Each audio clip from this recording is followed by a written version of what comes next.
Hallo meine Lieben, heute im Adventskalender drin war ein Lämpchen und ich hatte da sofort eine Idee, was ich damit machen will, und was das ist, das seht ihr auch gleich nach dem Intro.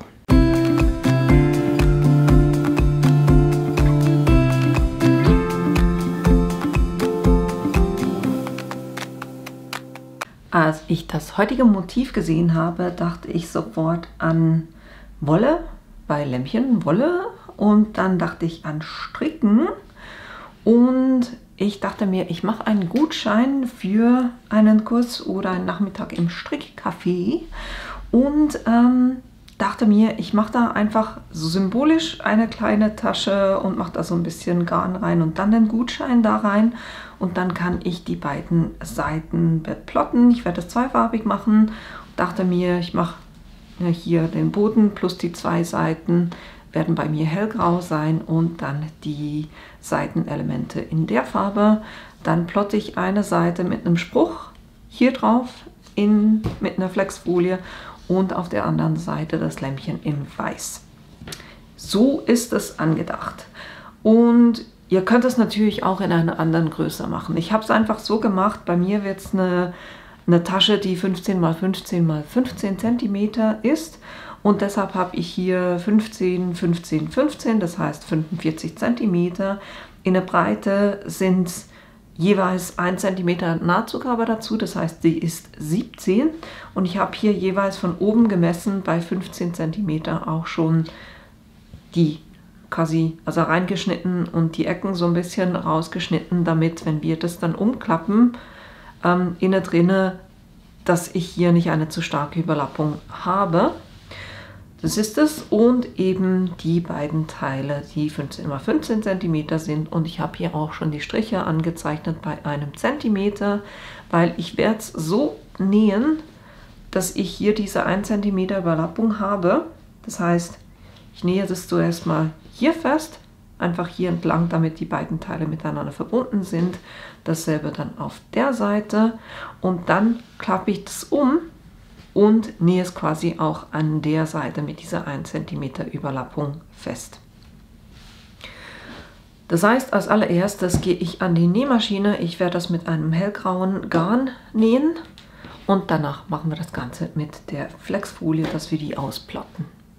It's cold outside, but the fire keeps us warm. We can spend the night underneath the mistletoe, and I've gotten you a present that I put under the tree. Tomorrow it is Christmas, the first for you and me. The snow is falling down and the storm is on its way, but as long as you're around, everything will be. Eigentlich wollte ich ja das ganze Nähen euch zeigen, aber das war dann ein bisschen schwierig mit Drehen und richtig auf die Maschine zu bringen. Von dem her habe ich euch einfach das gezeigt hier unten und dann habe ich ganz einfach die Seiten hochgeklappt und von hier nach unten genäht. Dasselbe auf der Seite, hier auch und hier auch. Ne? Einfach mit dieser 1 cm Überlappung. Und ich habe hier keinen Zickzackstich genommen, sondern ich habe einfach einen Zierstich genommen, wo ich dachte, das sieht eigentlich ganz cool aus, weil man die Naht eben von außen sieht. Und ich habe mich auch ein bisschen umentschieden, weil ich das Gefühl habe, hier sieht es gar nicht mal so schön aus auf den Seiten. Aber die Vorderseite und Rückseite sieht eigentlich sehr cool aus. Und deshalb werde ich das so machen, dass ich den Spruch hier Ton in Ton machen werde. Finde ich auch eine ganz coole Sache, mache ich eigentlich viel zu wenig. Aber ich habe das Gefühl, das wird wirklich cool aussehen mit diesem Ton in Ton. Und auf der anderen Seite mache ich eben das Schaf in Weiß dann drauf. Das ist der Plan und jetzt gucke ich kurz, wie groß das sein darf, damit das hier gut zur Geltung kommt. Ich würde sagen, vom Spruch her maximal 11 cm und vom Schaf her, das wird ein Kreis, mache ich Da mache ich 10. Ich habe das auch schon in den Cricut Design Space reingenommen, das Schaf. Ich musste es ein bisschen anders machen, weil was ich normalerweise mache, ist, dass ich ein SVG reinhole. Und das war das erste. Wenn ich das aber reinnehme, sage zum Arbeitsplatz hinzufügen, dann wird es irgendwie mit so komischen Strichen angezeigt und ich habe dann versucht, irgendwie über hier die Ebenen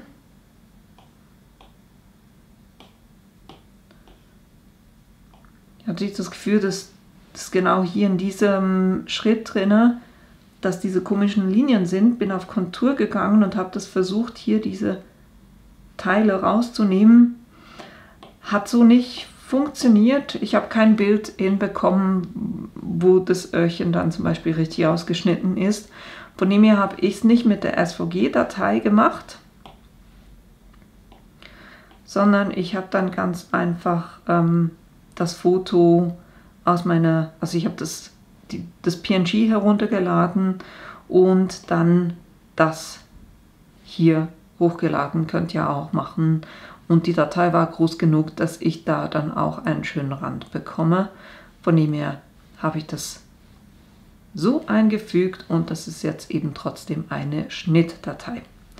Jetzt hatten wir gesagt, hier machen wir maximal 10 cm.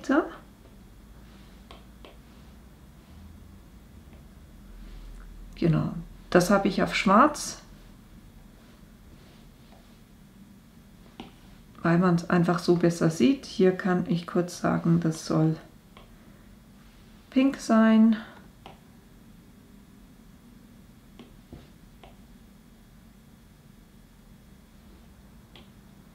Irgend sowas in dem Stil. Hier habe ich ganz einfach, ich hebe hier die Gruppierung kurz auf, damit ihr das seht. Oder das Verbinden wieder rausnehmen. Ich habe 2 Zeilen gemacht mit einfach mir reicht's und dann ich gehe. Die Schriftart ist eine von Creative Fabrica. Das ist BFC Gingerbread. Die fand ich extrem cool. Und das andere, das Stricken, ist auch eine von Creative Fabrica, die heißt Breathe In. Also B-R-E-A-T-H-I-N-E. Breathe In. Die verwende ich im Moment extrem gern. Und dann habe ich noch diesen Wollknäuel. Da bin ich ganz einfach über die Bilder reingegangen und habe gesagt, Jan, mal gucken, ob Wolle auch geht. Ja, Wolle geht auch. Und dann könnt ihr euch so ein Motiv aussuchen, was euch gefällt. Ist jetzt gar nicht so groß, die Auswahl, ist nur 24. Wenn ihr den englischen Begriff nehmt, Yarn, kommen wesentlich mehr Bilder. Und da habe ich einfach so ein bisschen gesucht und das genommen, was mir gefallen hat und habe das eingefügt. Upsi. Und das dann einfach von der Größe her angepasst und so ein bisschen gedreht, damit das hier zu meinem Spruch dazu passt. Jetzt habe ich hier eine zusammengesetzte Schrift, die habe ich noch nicht verschweißt, weil das müsst ihr bei solchen Schriften jeweils machen, sonst würde es hier zum Beispiel zwischen K und E würde es das schneiden. Von dem her sage ich hier verschweißen. Oben muss ich es nicht machen und dann, damit das alles genauso bleibt, an der Stelle bleibt, wo es ist, sage ich verbinden. Und dann machen wir von der Größe her, habe ich gesagt, Maximum 11.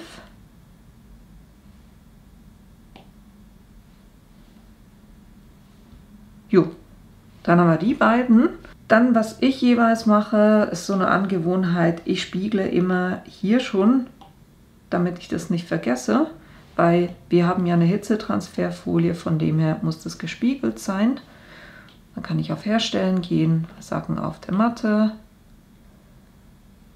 Dann kann ich hier kurz gucken, wie groß das mein Material sein muss und das kurz zurechtschneiden. Dann kann ich hier auf Weitergehen. Meine Cricut Joy ist eigentlich eingeschaltet.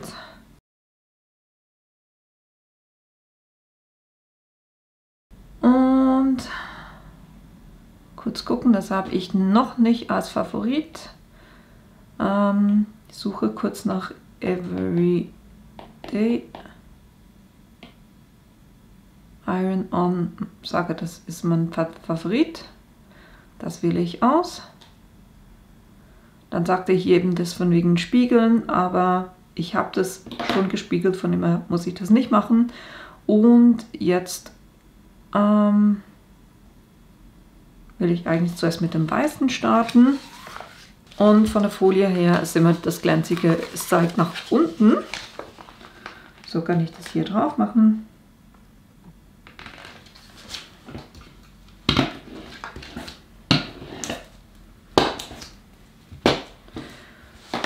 Und das auch schon laden.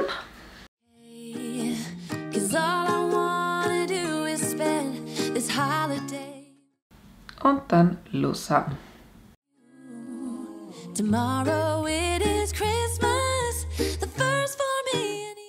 So, dann ist er durch.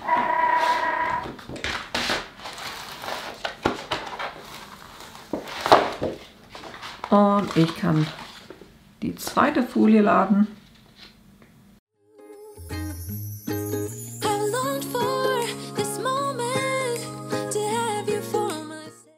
Und lossagen.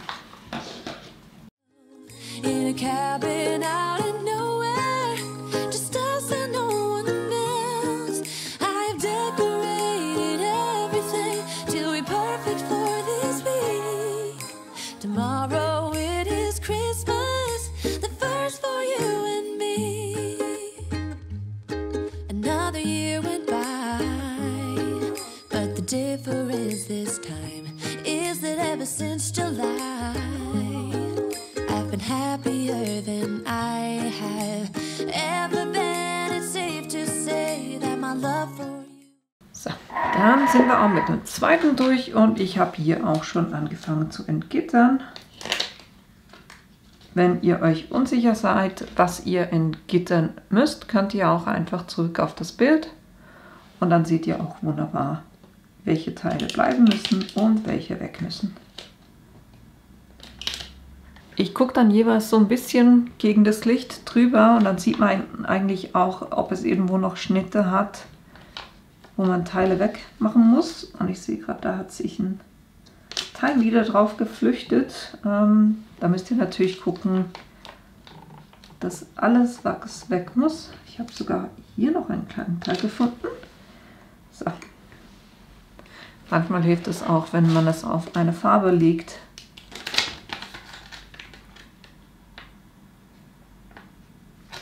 Tatsächlich hier oben noch eins.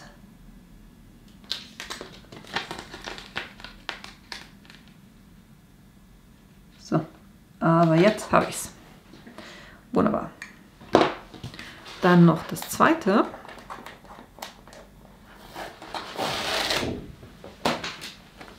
Und ich schneide das einfach jeweils aus, weil ich A, die Resten verwenden kann und B, das Entgittern eigentlich auch einfacher geht, wenn ihr dann nicht so viel Folie noch habt.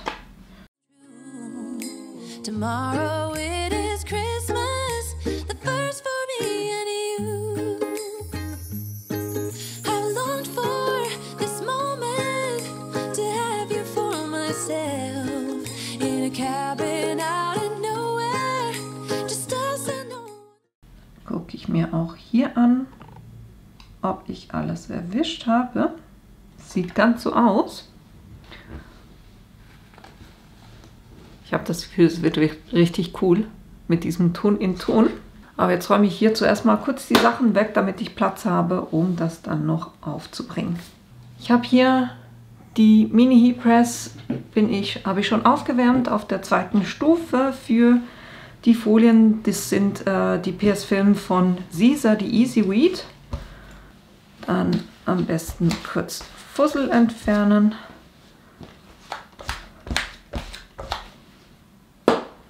Dann mache ich hier drauf das Schaf. Muss ich das für mich kurz ein bisschen angucken, wo das mittig ist. Ja. Und schön gerade. Ich habe das Gefühl, so passt es. Und ich mache hier einfach mal das Hitzekissen rein.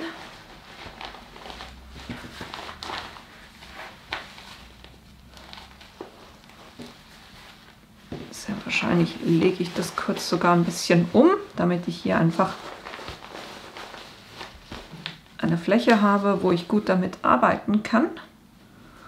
Und dann muss man bei der Folie 15 Sekunden 155 Grad. Deshalb habe ich die zweite Stufe gewählt und drücke die jetzt einfach mal so. Presse die und gucke mir einfach an, wo sich der Kleber oder die Trägerfolie quasi schon anfängt zu lösen. Und ich versuche bei Filz auch möglichst auf der Übertragungsfolie zu bleiben oder der Trägerfolie und nicht direkt auf den Filz drauf zu gehen. Und wenn sich das Ganze anfängt zu lösen, versuche ich das mal abzuziehen, gucken, dass nichts mitkommt. Das ist der Fall. Und dann gehe ich nochmal mit dem Backtrennpapier drüber, weil dann kann ich, das wölbt sich dann nicht so, sondern da kann ich schöner drauf. Das mache ich kurz noch.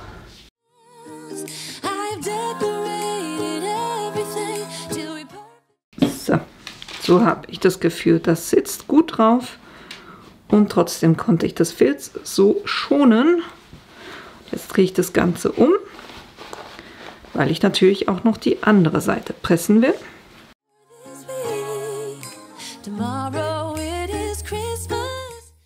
Ich würde so sagen, so passt es.